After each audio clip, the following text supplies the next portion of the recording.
Welcome to Blooming Dandelion, where we explore healing, growing, and evolving to live a balanced and fulfilling life.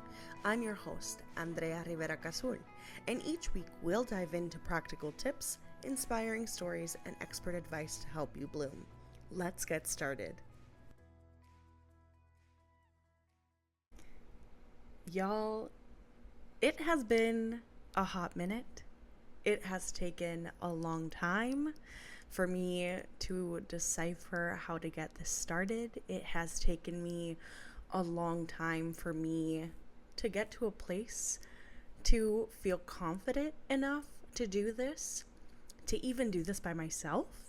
I felt as if the imposter syndrome was so strong for so many years, but I'm finally here.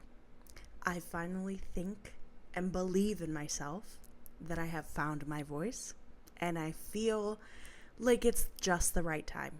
And I'm so excited that you're here because I wanted to launch this podcast for so long.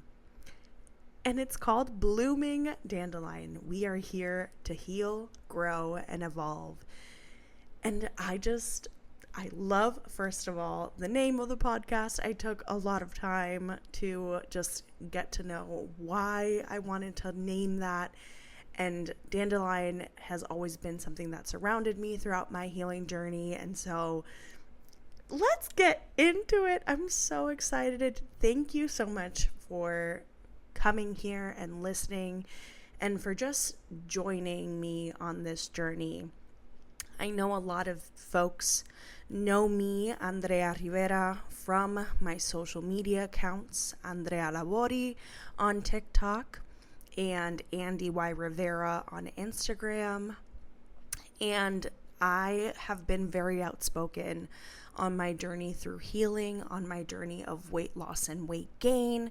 And it takes a lot of courage. It takes a lot of just time to heal and to grow and evolve. And I think that through that time frame that it has taken me to do all of that, I have gotten to this place. And I am so excited to just be here and to be able to be in your ears, be able to be a friend to you, be able to be a generous voice in your life, and hopefully bring some calm, healing vibes and some positive vibes in such times of turmoil and hecticness and just craziness that's going on just currently in day-to-day routine and life. So why was it important for me to launch a podcast? Why was it important for me to create this and just to use my voice in some alternate form? I think for me, I needed another vessel to just truly navigate how to use my voice. It's been roughly, I don't even know how many years from my domestic violence situation. I left that in 2018, so that's about, my goodness, if I can do the math, about 6 years, right? Did I do the math right? Hopefully. About 6 or 7 years from this situation, and it takes a lot of healing from a DV situation, a lot of moments that still trigger. And, as a 31-year-old who is really navigating the adult world now and who really is trying to learn what independence is like, who has a partner now, who is in a more healthier space, who has gone through the weight loss, not obstacles, but I would say just like the roller coaster that was weight loss and weight gain, and getting to hone in my health with my providers and all of that. I think there are so many of us that go through this and don't transparently talk about it. We are so timid or so scared to bring these situations up because we feel isolated, we feel alone. And sometimes it's a siloed occurrence. Sometimes we feel like because it's only happening to me, I won't see other people going through it. And I think that there's so much going on in those little pockets, right, of individual parts of DV survivors and weight loss and healing, that there's so much that can be grasped, that can be taken from this, that I think that I just wanted to bring my story and hopefully bring others along on the journey as we go through this podcast, as we go through this journey of healing together.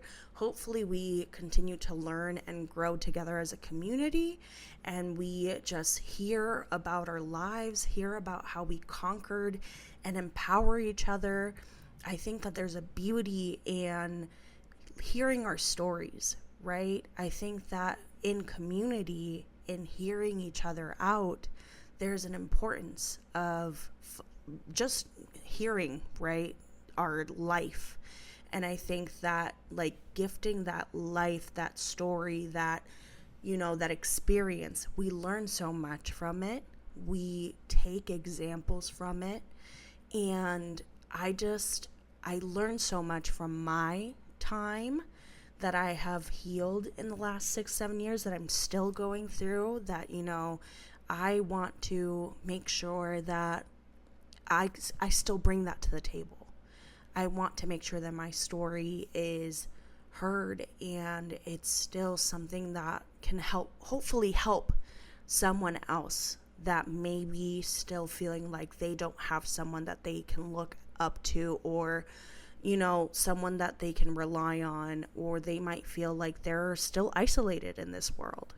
So what can you expect to hear? I think what you can expect to hear is me being quirky, first of all. Authentic stories, number 2. I think that authenticity is key in any story that people have to bring to the table. Authenticity has to be in the forefront. The courage to tell your story to the core of its truth is courageous. It is something that is necessary, and that is what I'm going to bring to hopefully your listeners, hopefully. As you continue to listen as well, it's a journey of healing, growing, and evolving. It is hopefully, as the days go on, you will see that you, as you listen, can take tools away, can take experiences away, and instill them in your daily life, or just listen to things that can take away and say, wow, that was a life lesson that really impacted me, and it sounded so much like something I went through. Because I think that when we see each other in someone else's story, we're a little bit less alone. And that's so important. When we feel less alone in our daily life and in our daily, routines and all that, when we have camaraderie, when we have friendship, when we have a sisterhood, when we have all of these things, there's a sense of security. There's a sense of mental health and clarity that helps us get through a day-to-day basis. So I hope that that is the energy that this podcast brings. I hope that this is something that you can just turn it on in the morning, or during your workout, or during your lunchtime, so you can just take a minute, take a breather, remind yourself that you're worthy of a break, that you are deserving of a break, that you have been hustling, that you have been working, that it's okay to just breathe, that it is okay to just be. It's okay to just take a break and to just listen to a podcast on some random girl that has moved all over the place and wants to tell her story and connect. It is okay to seek connection. And I think that this is ideally what I want the podcast to be.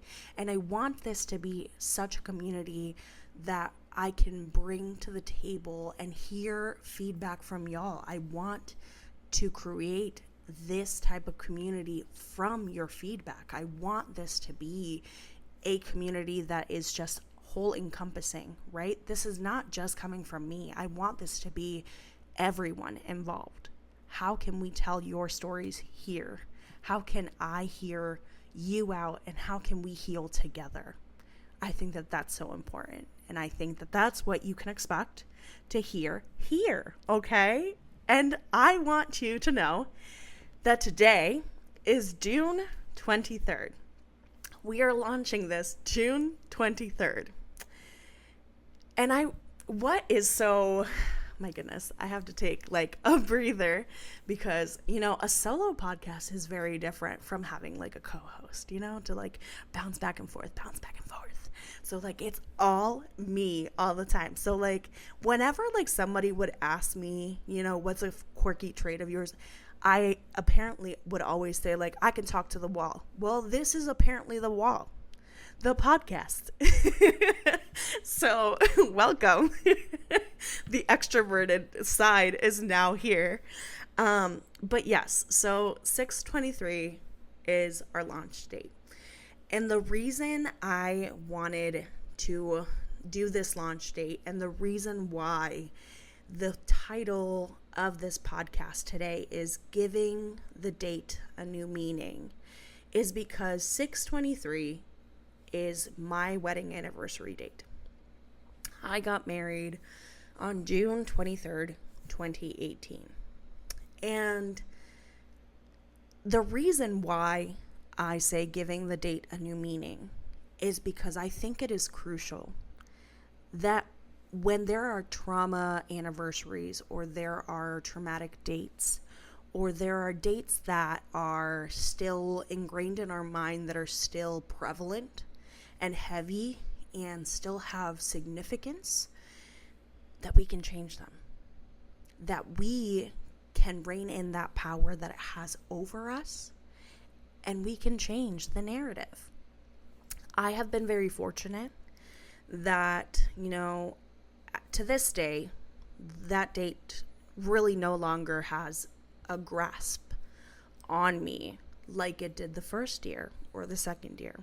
The first 2 years were really hard. I think the first 2 years I was so scared of everything. I was literally living in fear. I had to really just live so isolated. In a sense, in my mind, is how I felt. No one understood. No one in my family had gone through domestic violence, at least at the time that I had gone through it. I had never heard, of anyone in my family directly going through it. And so it felt very isolating. It felt like I had failed. It felt like I should have been ashamed of myself. And to this day now, I know that those are all incorrect. I have done the work, and I know that I have nothing to be ashamed of. I have nothing to be in fear of anymore, thank God. I know that the first 2 years, I couldn't even, look at the pictures of the wedding and the engagement and everything like that. And I think that as time progressed and I slowly started to take my power back, I deleted pictures. I blocked numbers. I made sure communication was ceased the first week of, the estrangement happening. And as time progressed, I noticed that I took back more power. And as you take on more power and as you heal from those experiences, you become a little bit lighter.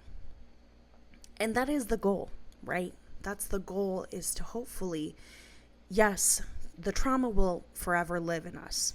It will forever consume us at times.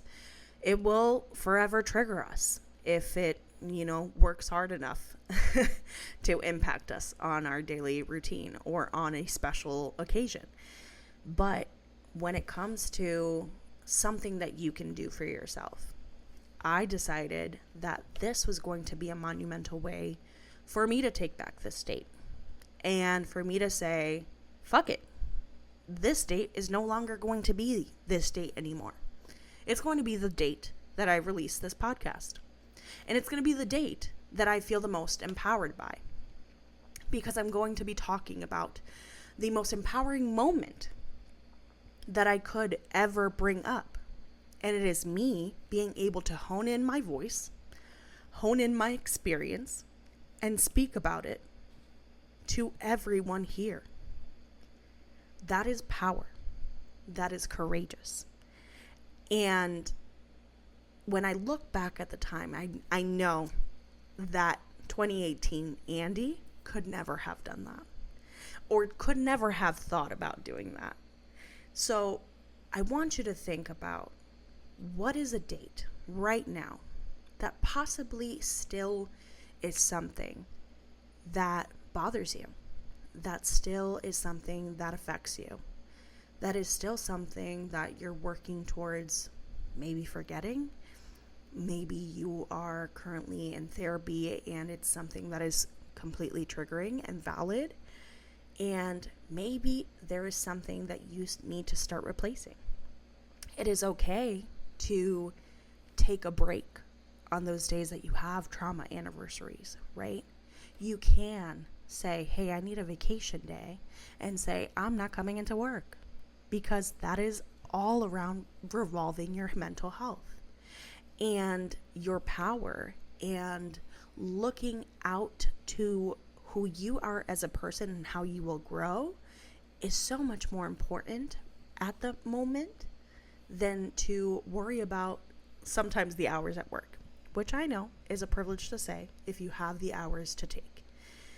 But if you can take the time, right, to look at what trauma anniversaries or what healing can I take away from taking these breaks, I think it can do a lot of benefits. And I was researching as I was kind of doing some research for my podcast, and as I was doing research for myself, I wanted to just double check, right? What are some common reactions to trauma anniversaries? Because I know that I have gone through my fair share of trauma reactions through these dates, and many other dates. For me, Thanksgiving is still very much a triggering time. I think it is still one of the heightened, most triggering times for me still, more than my wedding date. The wedding date is really nothing close to the Thanksgiving date, or the end of November. November is truly still haunting for me. But yes, so I wanted to look at some of the common anniversary trauma reactions, and I saw this on choosingtherapy.com and wellbeing Johns Hopkins University.edu blog post. And some of the common anniversary reactions include flashbacks, which are PTSD flashbacks that are sudden and vivid memories of the event. Stress response, so the amygdala responds to traumatic memories by preparing the body for flight or fight mode. Frustration and anger. The anniversary of an event can be frustrating for those who have not healed from their trauma. Distressing memories, thoughts, and feelings. The unconscious mind has a way of linking dates with traumatic events. Memories, thoughts, and emotions can arise before individuals even realize the anniversary is nearing. Body sensation or pain. Some people might notice physical sensations related to the event. For example, abdominal pain felt during a traumatic event can resurface around the anniversary. Anxiety, anticipation, dread, and worry about an upcoming event manifest as anxiety. People may feel restless, irritable, or tense. They may ruminate. That was a big word. They may ruminate on the event or have a free-floating sense of worry or fear. Dreams. Dreams allow the brain to process and make sense of an event. However, anniversaries can trigger distressing nightmares. In other cases, some find comfort in visitation dreams in which they see deceased loved ones. Avoidance. As a trauma anniversary approaches, survivors may engage in avoidance behaviors by avoiding people, places, or other trauma triggers. This behavior can be a way to manage or cope with unpleasant memories. Oh, I don't know about y'all, but that was a lot. I think for me, there are a lot that I have experienced I think for me, still to this day, I still experience a lot of anxiety. I still experience sometimes frustration and anger.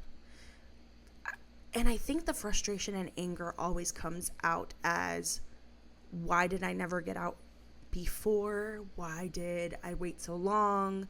Why did I wait until, the wedding? And why, the whys always come up. And I always beat myself up for it. And I always have to like cut it off and just be like, the whys don't help. That thought process doesn't help. And it's not helping you to go over it in your mind anymore. You are safe. You're in a safe place. And I always have to remind myself that you're in a safe place now. No matter what you may think about your past has determined who you are now. And I always hate saying that because it's almost like saying like it had to happen to you kind of thing. And I really, really hate that kind of sentiment. But I truly, have grown into the person that I am today. And I'm so grateful that I have been able to get out safely and be able to be hopefully a sounding voice and empower other women, folks to get out and to hopefully feel empowered enough to listen to other people's stories.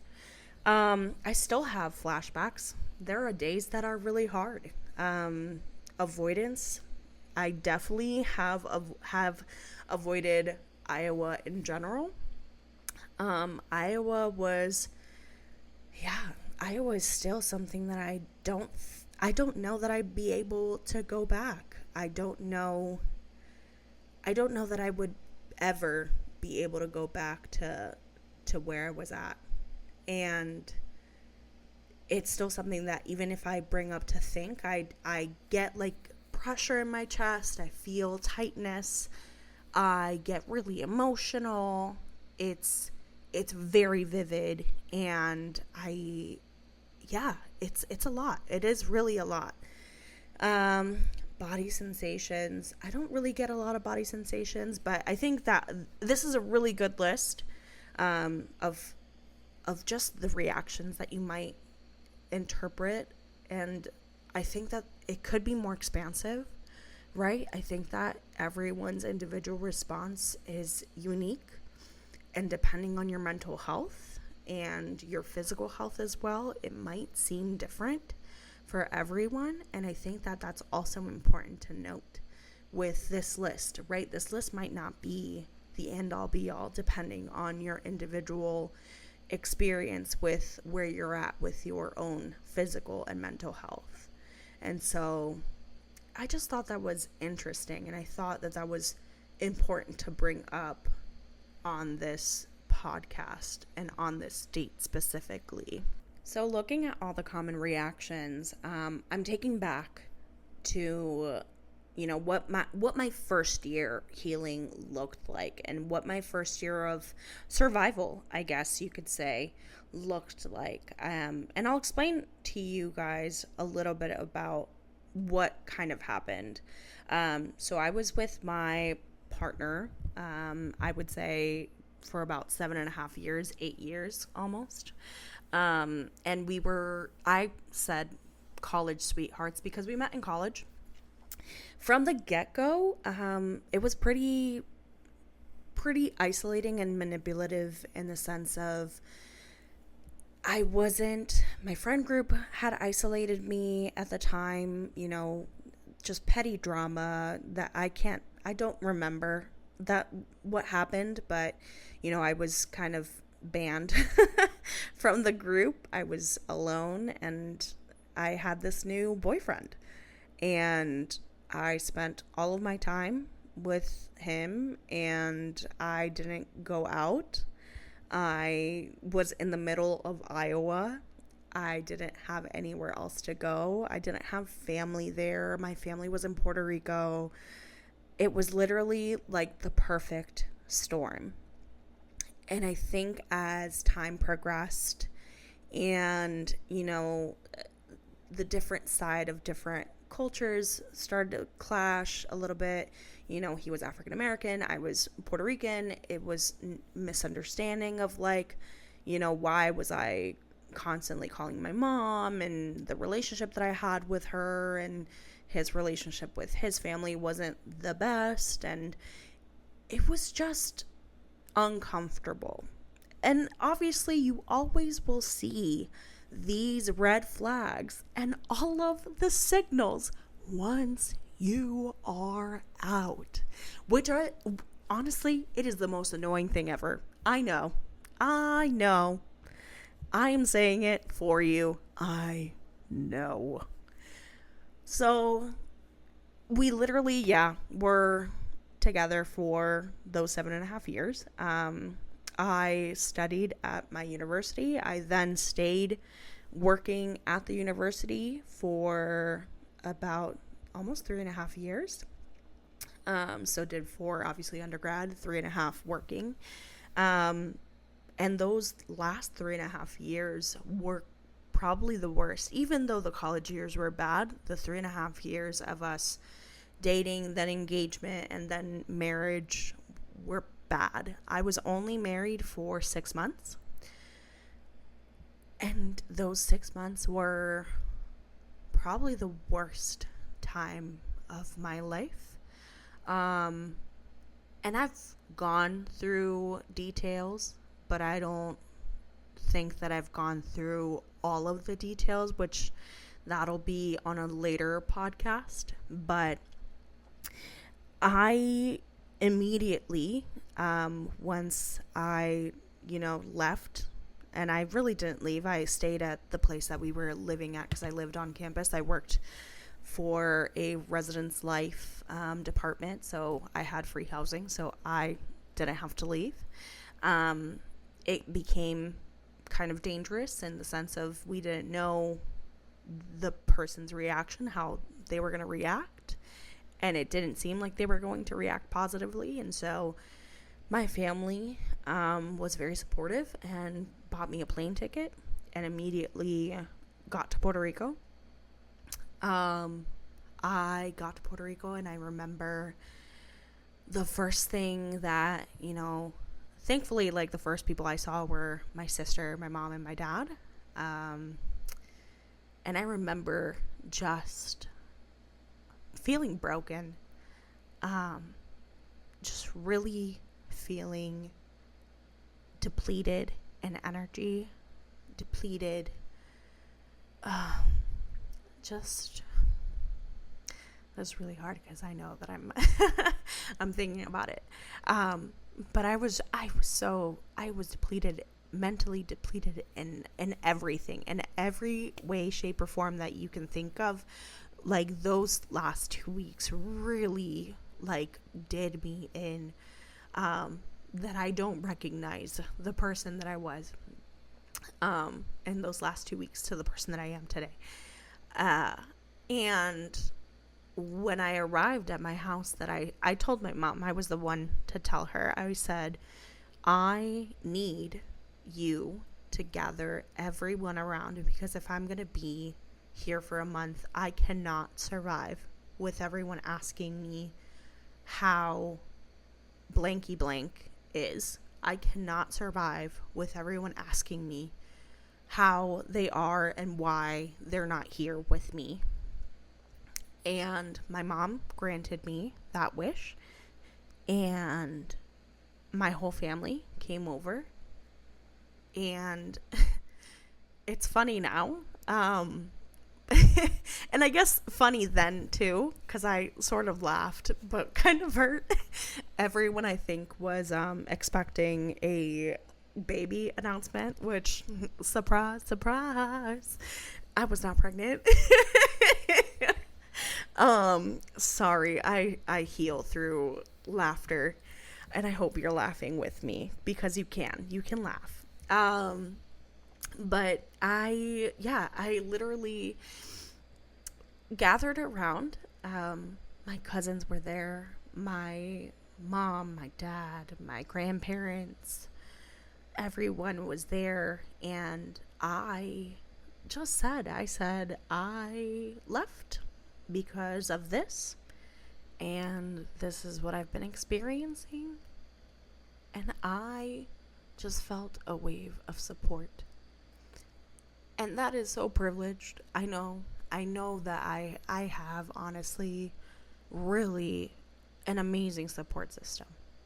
I mean, truthfully, I know that not many people feel like they can rely on their networks of support. And that's always why I always urge folks to find and figure out who your network of support is, because it is so crucial when these times of need happen that are so dangerous and so scary, that you need to figure out who will be there to really help you get out. And I was welcomed with open arms, and they kept me really with my held head high. They reminded me that I had nothing to be ashamed of. My mom got me into this amazing therapist who was quite literally one of the best therapists that I could ever had the pleasure to talk to. And I can't imagine having gone through any of that by myself. I also had an amazing support network back in Iowa. Don't get me wrong. I literally could not have survived without my support network from Iowa. My friends, which I literally can, like Norma, Delicia, like I will literally name drop them right here. I will also literally name drop the people that I worked with, Rebecca, Jackie, like Austin, and Vince. Like, y'all helped me so much. And if you ever do listen to this, I hope that you always remember that I could have never done any of this without y'all. I could have never gotten out without the help of all of y'all, and also Sherry.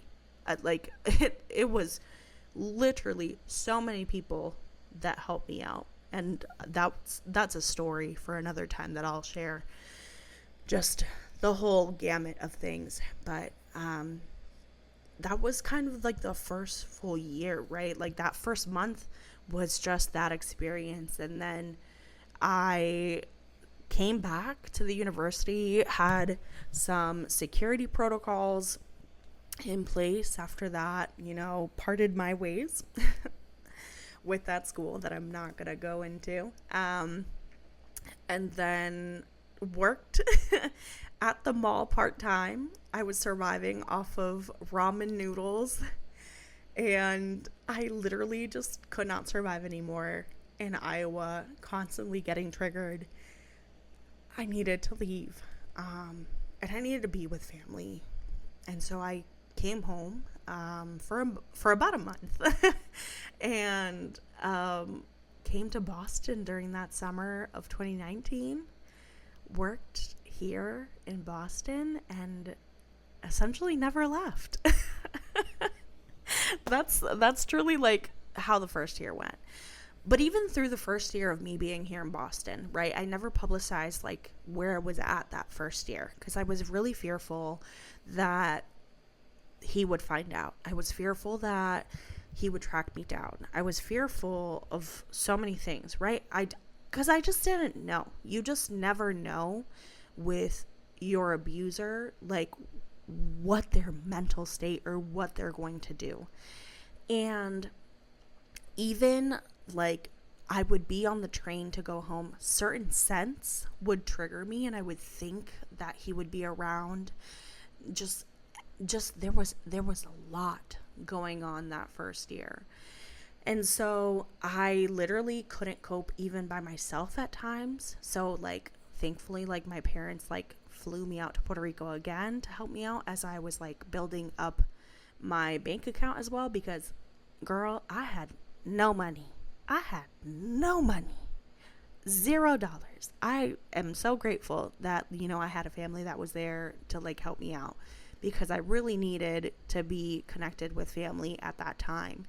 And so that's kind of how I survived with like familial ties, but a new space as well. I really needed to be in a new space, new area, and, grow in a new just era of myself and just really discover who I was completely independent of, like, not working at a university where I had to, work and not worry about any bills because the university paid for the school housing and all that stuff.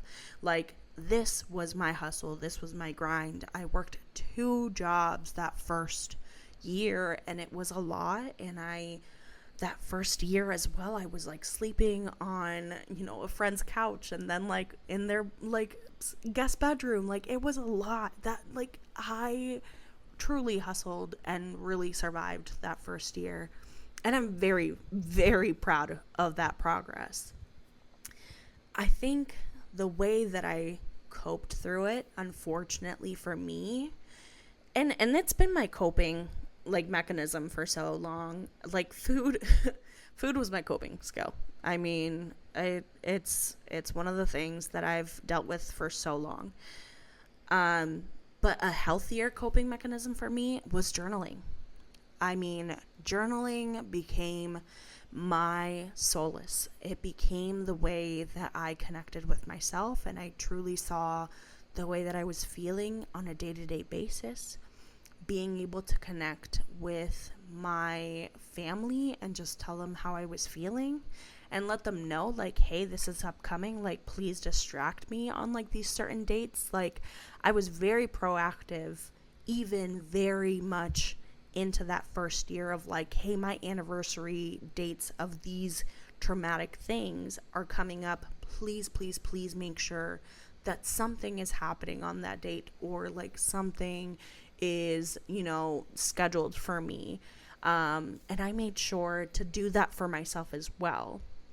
I just made sure that I had a network of support. And I think that that's so crucial when, you feel like you're isolated. I think it's important to find out who that network of support is. And so the coping for me became music. It became, sometimes dancing, walking.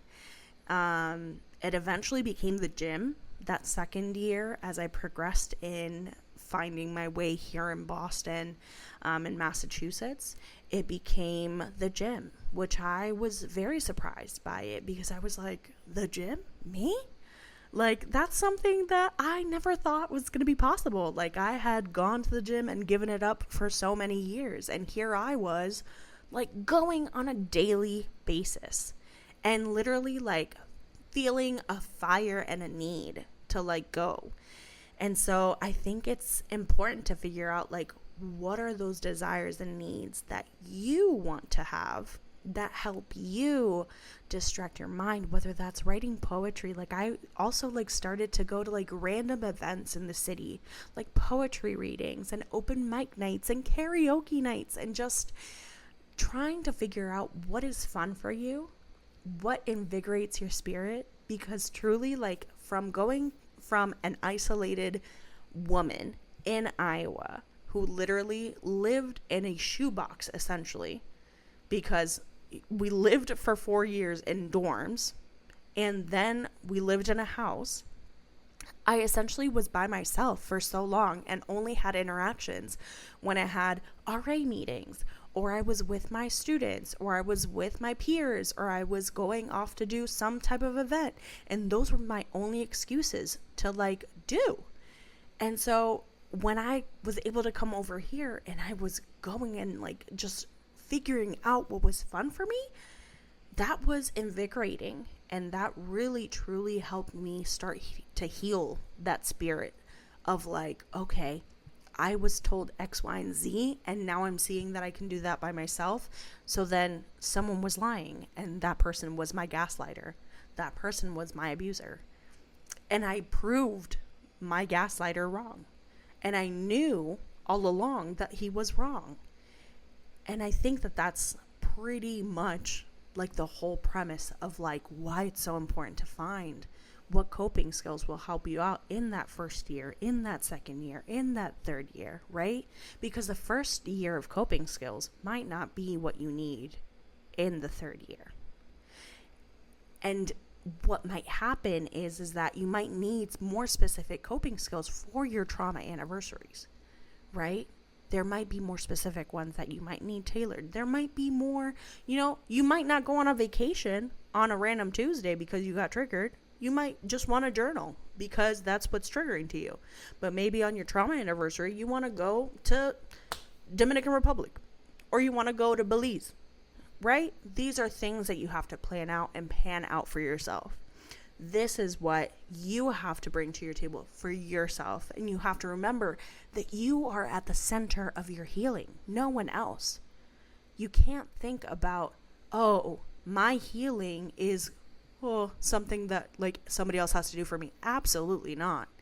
You have to prioritize yourself. You have to think that you are worthy of the healing that you can do. You can take the time to say, I can do 10 minutes of journaling today. And if it's 10 minutes today and you just don't know how to start, just start by writing out your day. Start by describing what you see, right? There are ways that you can figure out what works for you. And I think that it just will take time to develop those skills because it doesn't come naturally. It does not come naturally when you have never done any of those things, right? Maybe you decide to take up painting. You're not going to become Picasso tomorrow if you don't have the skill or the talent or the dexterity. If you take the time to continue on going and learning and maybe sign up for a class, maybe you decide to take a random class. Maybe you decide that you are going to start cooking. Maybe that's your way of coping. And maybe you're going to go and take a cooking class. There are so many ways that you can do. I never thought that I was a concert person. Guess what I started doing this past year? I started going to concerts. I started going to podcast events. I started living. I started going to events. I started to do things that I felt like I was depriving myself of. And why was that for? Because I just didn't like that before? What made me think that? So change it up. Whatever you think might have been possible before of things that you didn't like maybe has changed. And it's okay if something that you are passionate in isn't something that you're passionate in anymore. Because there are things that can be triggered to your trauma. And you can change that. You can take that away and say that's not something that you want to do anymore. I want you to know that it is so important to know that you are worthy of being here. That if you are healing through something traumatic, that if you are just getting out of something traumatic, that if you are still in something that is maybe hurting you or not serving you, take your time. Take your time and make a plan. Find your network, and that goes for everyone. Find your network of support. You need support to get out. You need support when you get out, and you need support as you go on. Yes, the healing journey is singular and it is for you. But the healing journey can't happen if you are by yourself and you feel isolated even more once you get out. Okay? And when you start to think about getting out, and if you don't feel like you have a support network because you are by yourself, you don't have family here or whatnot, there are plenty of services out there in your area. There are connections that you can have. And in the description of this episode, I will put all of the information for these networks that you can reach out, because it is important that you know that it's never your fault. It is never your fault. And I want you to know that you can always ask for support, that you can always, always, always make sure that you put yourself at the center of your healing, and that you always know that you are worthy of so much more. I am so excited to be here with y'all. I'm so excited for the upcoming episodes to come out. I'm so excited for just being here. This is exciting. I mean, truly, this is exciting. I did some episodes back in Iowa with friends, and to be here back doing this so many years later, this is just truly healing, truly healing, just full circle. And I just want you to know that I'm so excited to be back here. I know that I've mentioned that before, but I'm going to keep on repeating it. I am so excited to be here. And I want you to know that we're gonna stay here. We're gonna keep on healing, growing, and evolving. And we're gonna do this here on Blooming Dandelion. Thank you so much for listening. I love y'all. Thanks for tuning in to Blooming Dandelion. If you enjoyed today's episode, don't forget to subscribe, rate, and leave a review. Follow us on social media on Instagram at Blooming Dandelion Podcast for more inspiration. And remember to keep on blooming. See you next time, dandelions.